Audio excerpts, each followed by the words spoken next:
He didn't just visit, he also pledged to compensate the families of the victims.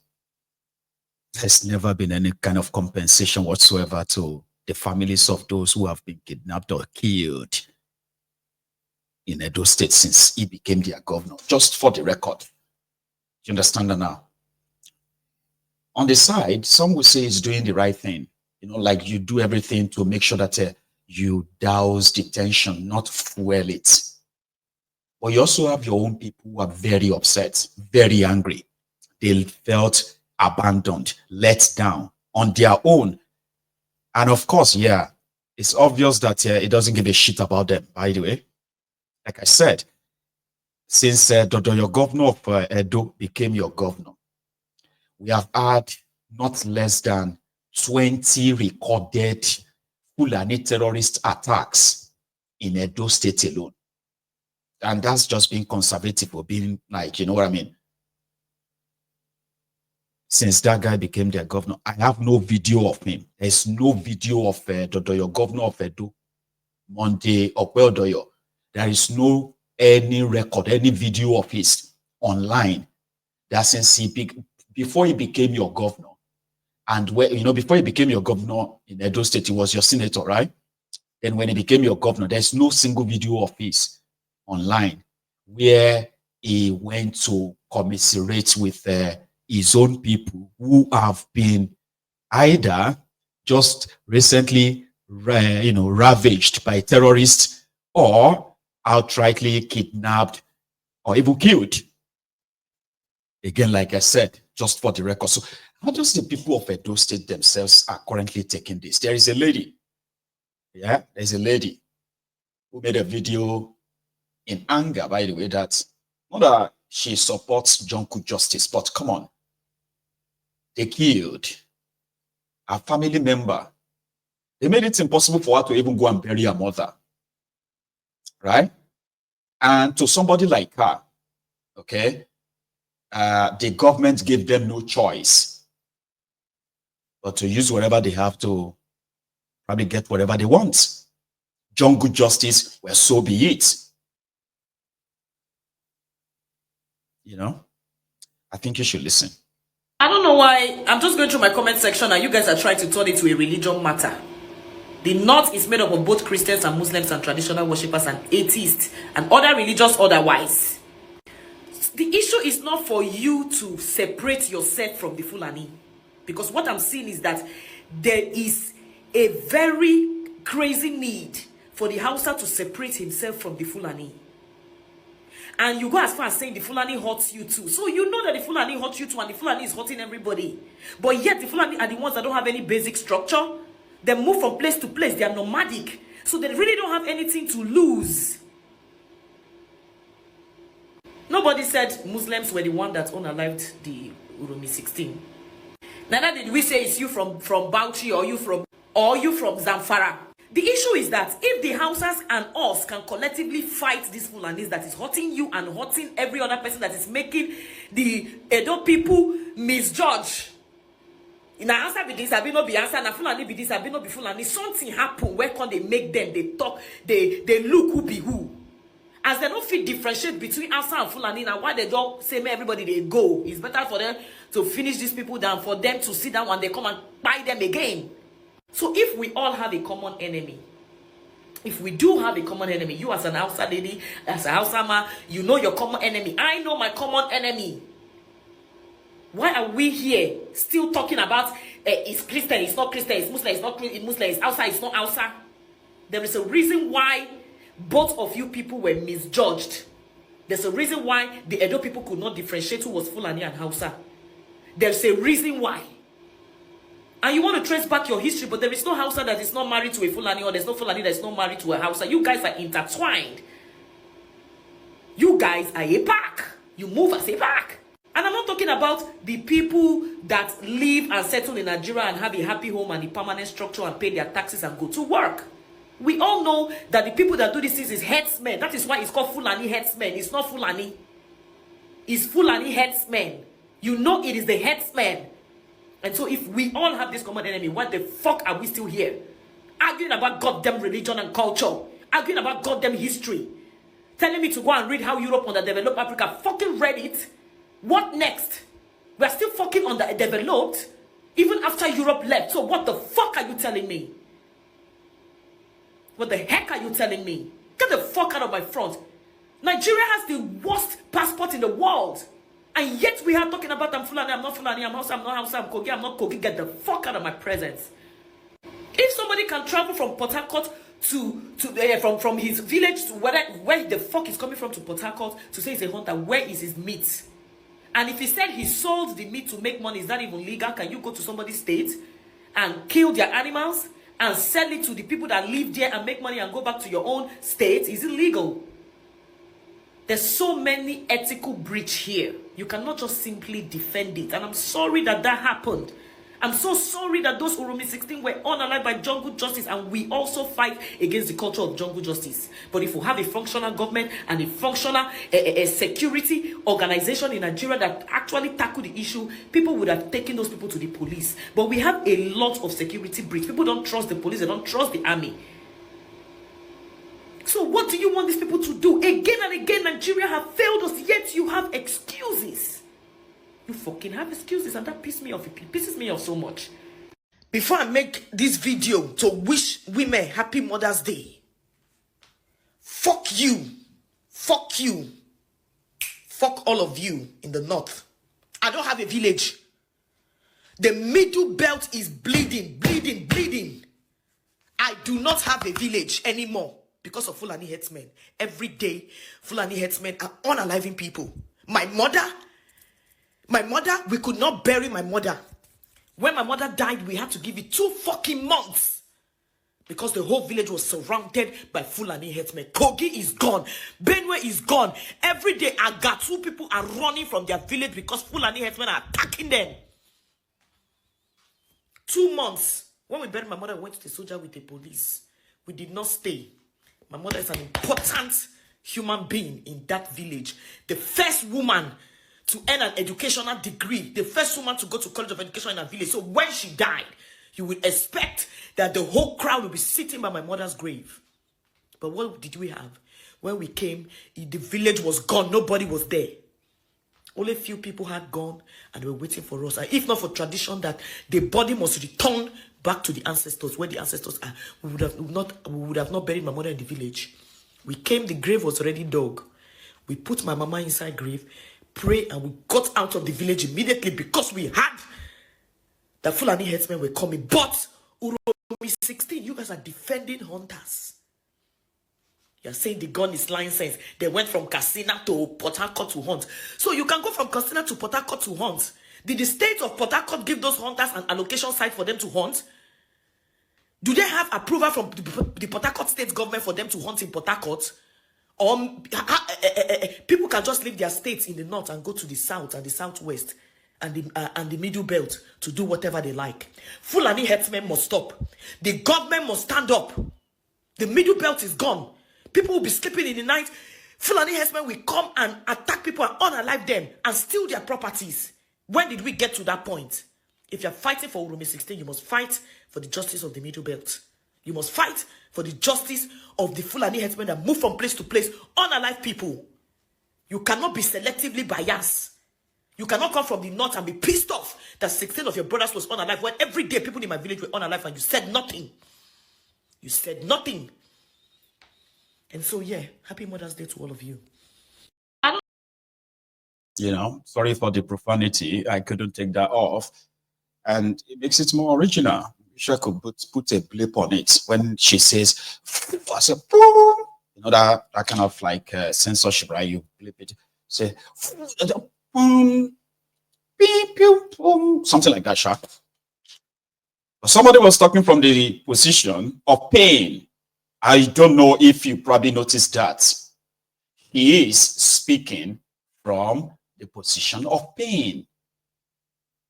Somebody who has experienced what it is like under the Fulani terrorism. And she's right. Okay.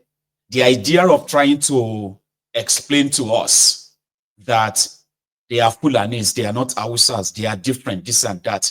Meanwhile,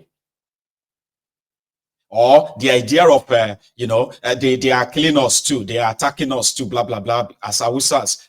Listen, that is one hell of a takia, kind of.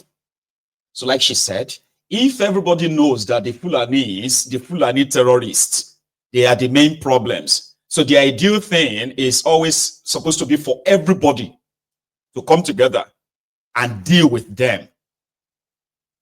But in a situation whereby when it is politically convenient for an average Hausa person, he is happy to be called Hausa Fulani. I mean, if it gives him this sense of, this sense of superiority.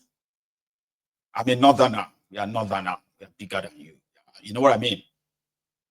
So therefore, that makes an average and Hausa man who probably also have a Fulani in his family to keep quiet in the face of the Fulani terrorism.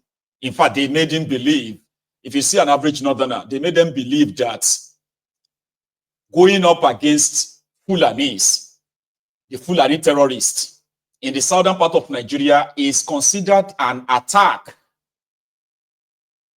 on the north. Seriously, they kind of believe that. They see the Fulanis as their brothers when it is politically convenient. Like I said, even though the same Fulani terrorists are doing, they are dealing the Hausas the same, bloody sort of card. When it is politically convenient, which most of the time it is, they are happy to be called Hausa Fulanis.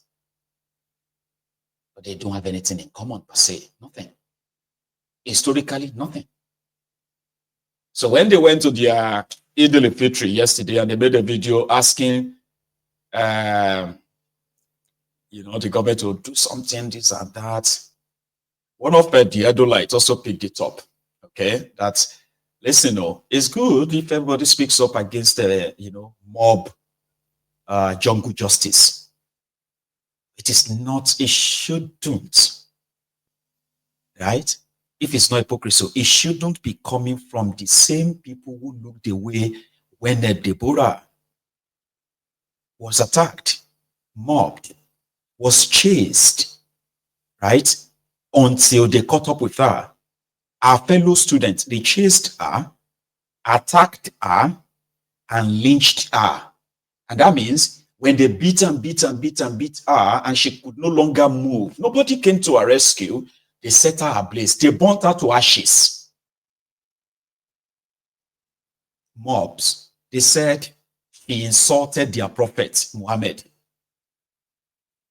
Just because she said, can you please take this, your religious, text to another group? This group is meant to be the assignment group for our class, where we share sort of, class assignment and all that. So they tracked her, our fellow student, and they mobbed her. There have been instances where people have been killed for blasphemy, mob attacks.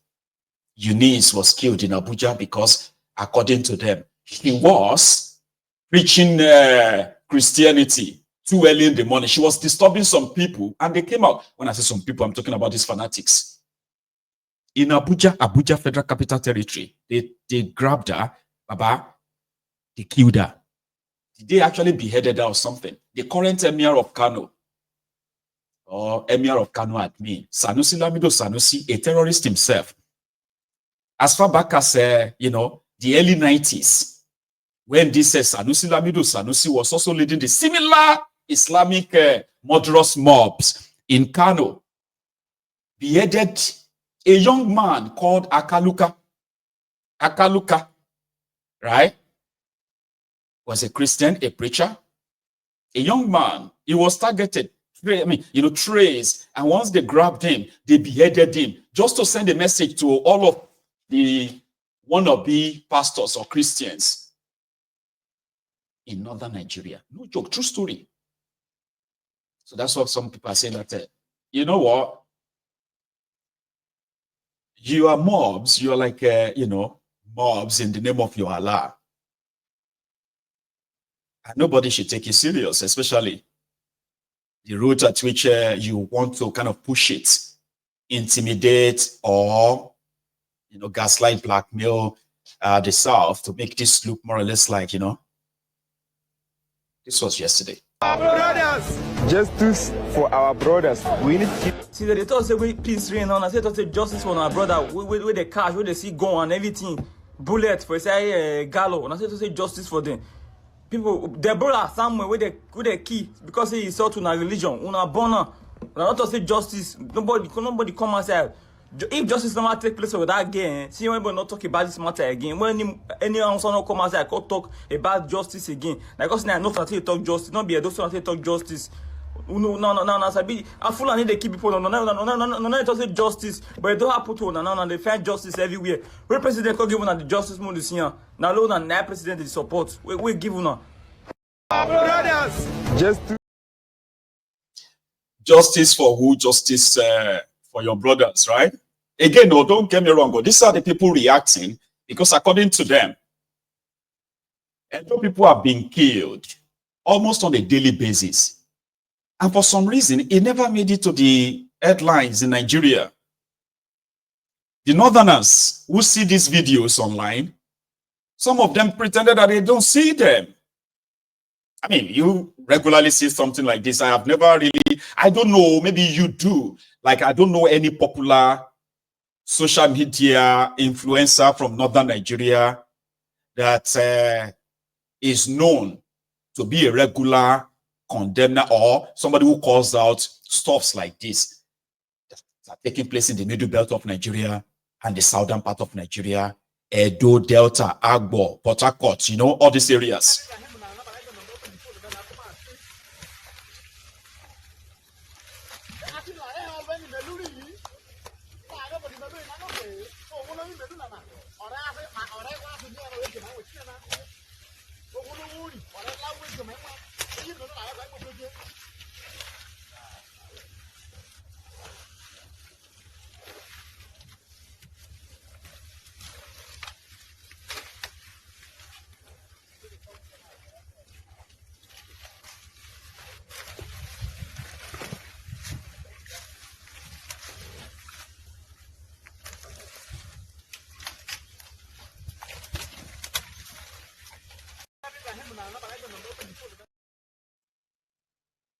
That was in Soko, in Delta State.